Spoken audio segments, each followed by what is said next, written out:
Now here's a quiz question for you. Which is the more likely cause of death in women? Breast cancer or heart disease? Well, a lot of people would answer breast cancer, but in fact, it's heart disease by a country mile, 5 times more common in fact. And the evidence is that doctors often miss heart disease in women, and when they do recognise it, it's often undertreated, which can result in life-threatening delays. Well, a major hospital in Singapore has recognised the issue and put their money where their mouth is. They've opened a special heart clinic just for women. Suddenly I felt there's a jaw. I felt there's some uncomfortable feeling at my jaw, like locked jaw. Then I told myself, what is this all about? And I could find there's some sensation go down to my arms. And that's it. And I have a lot of wind pushing behind my back. So I thought it was some wind or some food that I had taken after my breakfast that causing this uncomfortableness. I went to lie down, but the whole night there was no relief for these symptoms. In fact, it never occurred to me that it would be a heart-related problem. I was really struck that many women, like Rosia, would come in and they would start off their session with me by apologizing for taking up my time for what must be a man's disease. So they would come in and tell me, I'm so sorry to bother you. I'm sure it's not my heart, but I've got chest pains. Yeah, it was so terrible. And I'm a nurse myself, not knowing that danger is coming my way. Yeah, so around 4 a.m., I told my husband, come, I think we should go to the hospital. He said, never mind, wait till morning. I said, okay, so I lie down. I managed to get about 2 hours sleep uninterrupted. So there are big differences in heart disease between men and women. Let's take, for example, the most common heart attack. First of all, in presentation, men tend to present with symptoms, the classic Hollywood symptoms. They get this huge heart, central chest pain, they're hunched over, they're sweating, and so on. Women tend to get very atypical symptoms of a heart attack.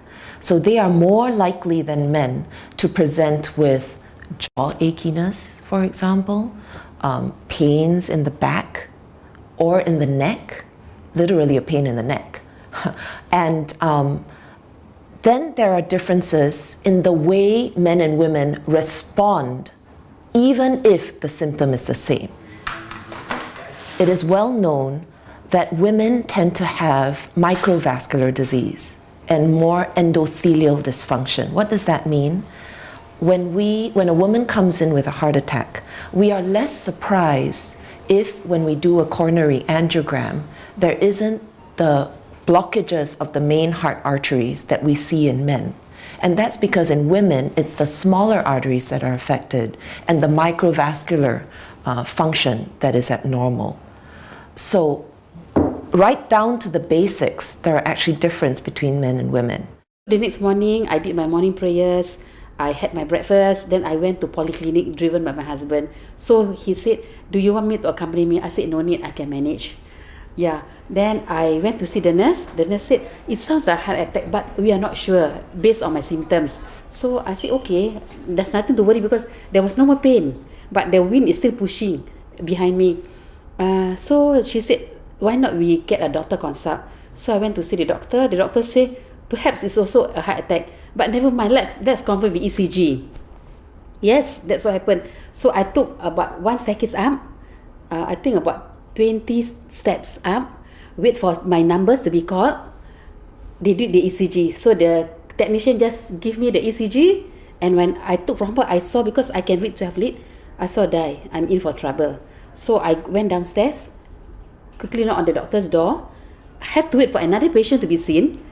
Then after he saw me, he almost jumped out of the chair. He really did. So just as there are differences in the disease, treatment can be different. For example, if there are no blockages of the big arteries, then there's nothing to clear by angioplasty or to put stents in. And what we need to focus on is medical therapy and, in a more holistic way, lifestyle measures.